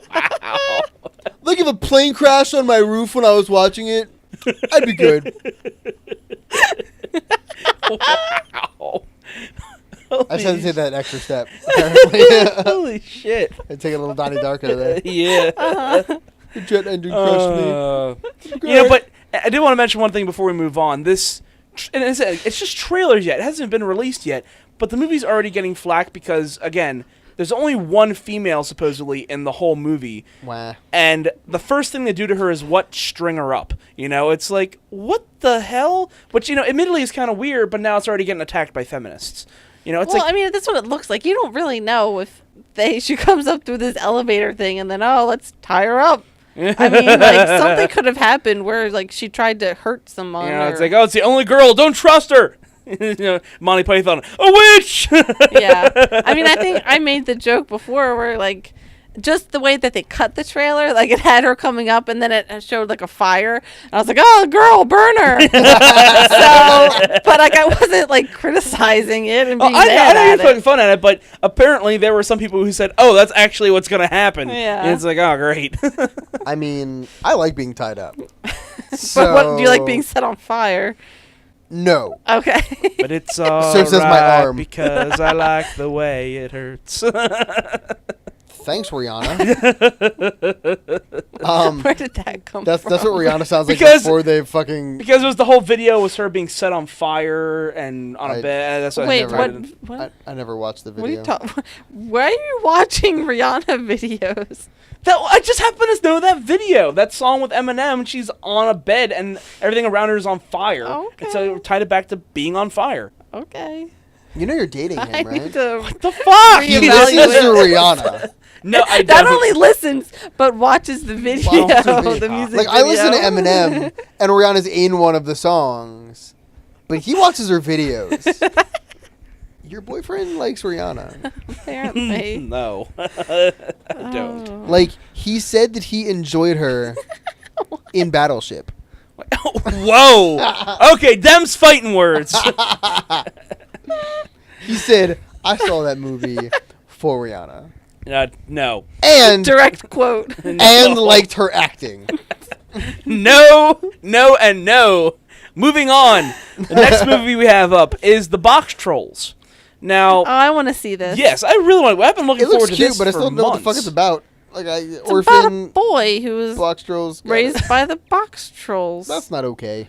Why not? That's not okay. Well, here's the premise. So Box you have this trolls don't town have any where credibility. what? You don't know. So you have this town where there's these little creatures called box trolls that live underneath the city, and one night a baby gets lost in the sewers of the city. Well, the I box thought it trolls. was a good idea to... This is the story of the penguin. Okay, if the penguins were really nice and trolls. And had used boxes for clothes. Yeah, and had a lot of technology. I Yeah. kind of feel like I'd prefer to be raised by penguins than box trolls. I'm saying I'd rather grow up to be this boy than grow up to be Danny DeVito. I'm just Yeah, saying. exactly. Danny DeVito's not doing bad. Like, man's got money. But then you look like Danny DeVito. Yeah, but I could probably still pay hookers. Wow. Even Anyway, if you pay for it, love is love. Anyway, so this kid is raised by the box trolls, and at one point finally makes his way back up to the surface and realizes that he's a human and not, in fact, a box troll. And So it's Jungle Book? yeah, kind of.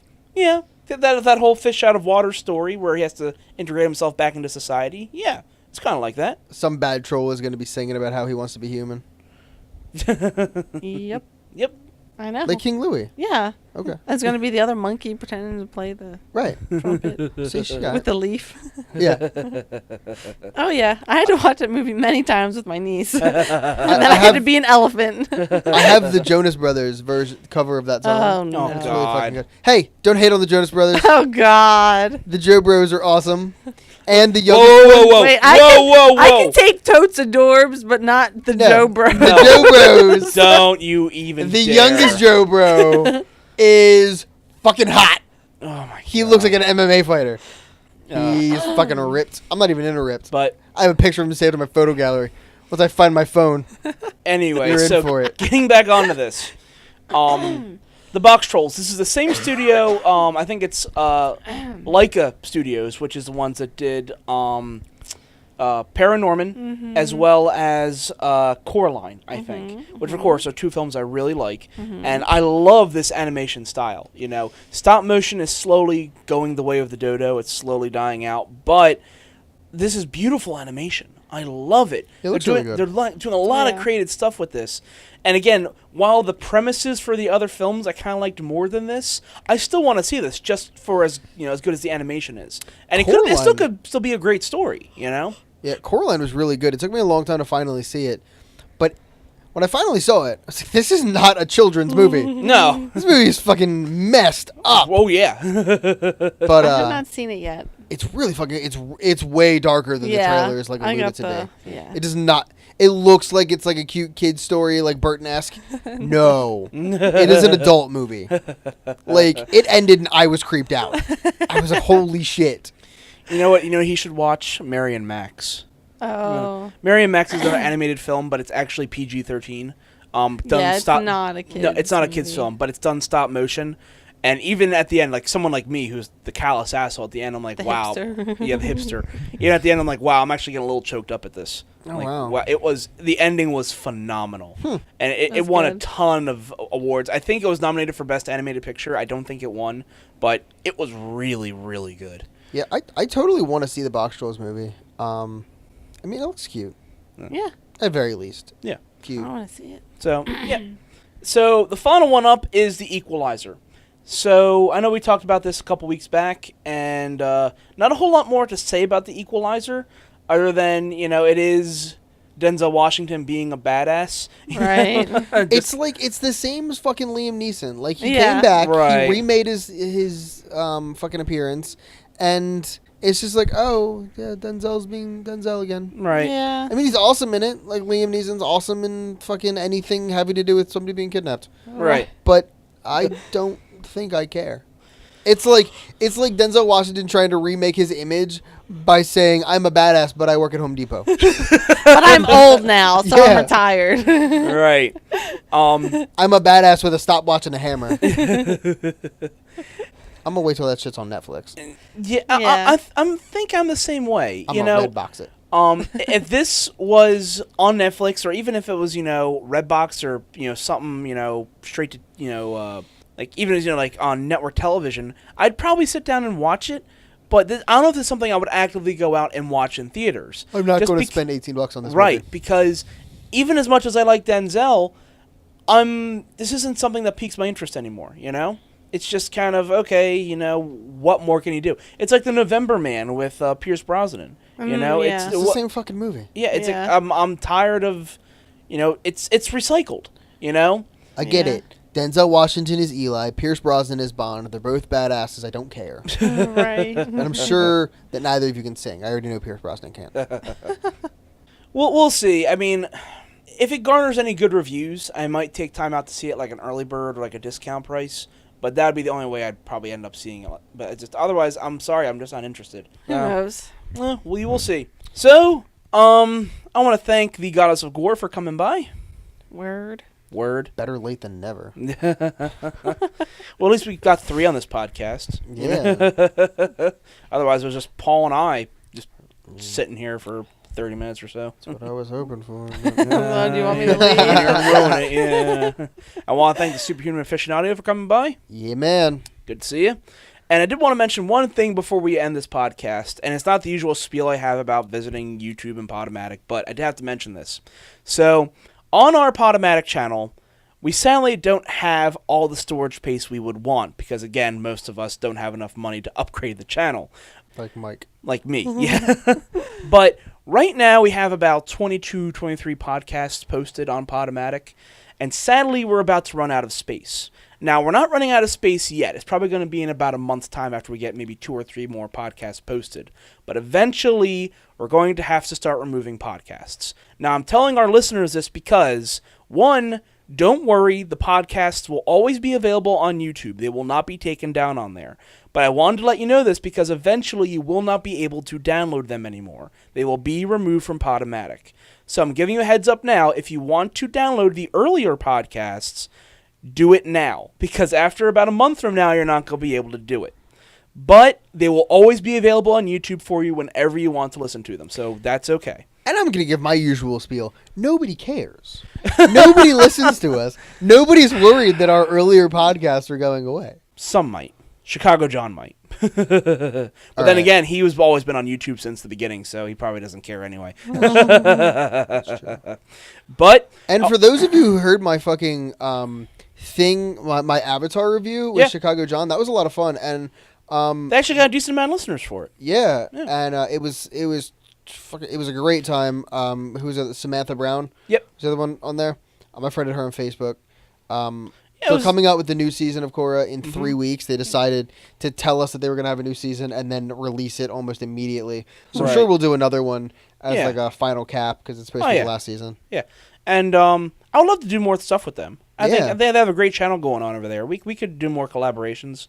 I love working with John. Yeah, if we're ever out in the Midwest or if they're ever on the East Coast, we'll start doing some stuff. Yeah. Yeah, I totally wouldn't mind doing some stuff with John. Well, okay. Podcast. Yeah. Podcast. Podcast.